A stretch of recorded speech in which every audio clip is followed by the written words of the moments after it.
Семимесячную девочку обнаружили только на утро. Известно, что родители в ночь ее смерти распивали спиртные напитки. И, по версии следствия, они спали достаточно крепко, чтобы не слышать плач мучившегося ребенка. По словам следователей, младенца не обеспечили достаточной безопасностью. Он упал между кроватью и стеной в пространство, где расположена батарея. Под воздействием высокой температуры девочка получила ожоги 3-й степени. Ребенок получил термические ожоги 3-й степени, сопровождающиеся ожоговым шоком, и скончался на месте.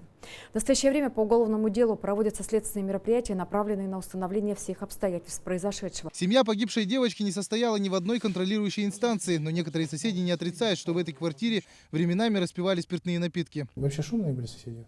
Это получается вот снизу да. вот там. Иногда шумели. Шумели, да? Ну, Так получается, частенько там пили, да, может быть? ну да.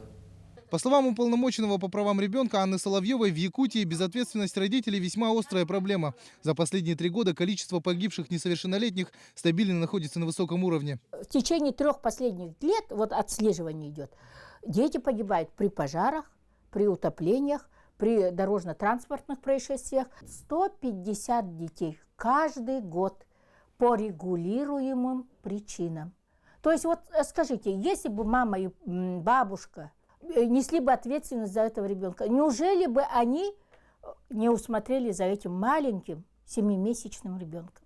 Сейчас расследование продолжается. Уже назначена судебно-медицинская экспертиза. Санкции статьи причинения смерти по неосторожности предусматривают лишение свободы максимум до 2 лет. Юлиан Бояркин, Денис Попов, Вести, Якутск.